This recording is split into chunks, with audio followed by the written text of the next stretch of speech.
things like soundproofing. You know, you want to go around and check all your ceiling cavities. We're going to throw another little bit of soundproofing measure over here. I've got pot lights going in here, which means I'm going to be wanting to put in one of my plates. We screw it in place right center of the lines. We measure, we mark, we install. We also want to take a look at boxes. This is for the smoke alarm. So I've got strapping plus room for 5/8 so that this sits flush with the hole when it's finished. We have bulkhead, which means we're going to ignore all of this for now and get to that later. We've also got a heat duct over here. And to see the end from the beginning, I like to use these little round dampers. These are awesome.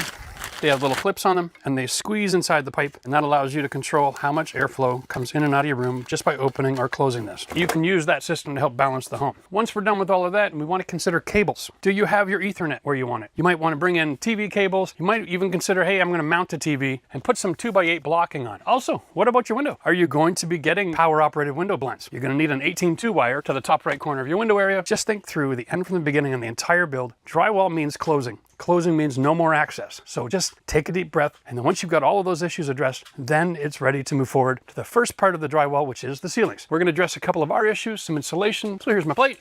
Put my measurements off the walls to my center location. These plates have a 0 mark and a notch, so it's very easy to line up the center on it. That one's done.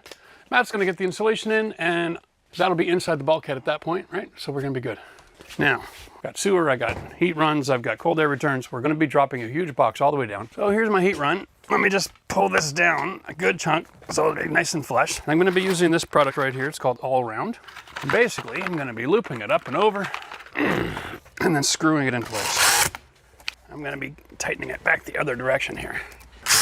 Now that's all secure. At this point, I'm also going to put one screw right on the side just to hold it into my strapping so that it's not moving around during installation. Beautiful. Okay. All right. Step 1 is done. Moving on to step 2, which is always do your ceilings first. So the rule is this: ceilings, then your walls, then your bulkhead areas. Okay. A lot of guys are teaching this backwards. What we have here is we have a ceiling, and then I've got a sewer pipe, and then ductwork, and then ductwork, and then I have a ceiling. The dimensions of this box are completely subject to you. And this little wall right here, this is a great natural divider. If I brought my box over here and then up right here, I'd have this weird looking cavity going on. I'd got all kinds of weird lines. We're just gonna bring our drywall cut up over straight to this point. That's 4 feet. That's the size of a sheet. No extra work. Framing a bulkhead is not like structural work. It's simple. So it's okay to have extra drywall in the ceiling, but what you don't want is to come up short. The reason I got these numbers here is so I can find this hole after I put the sheet up. The other thing I need to know is where my strapping is, okay? So we're gonna mark the center of all the straps that we see. Okay, on both ends. This one is going to be 2 feet. Oh my God, 2 feet, 1 mark. Whenever you're measuring for the ceiling, try to be as close to the ceiling as you can. If you measure at waist height and the walls aren't level, you'll get your number way off.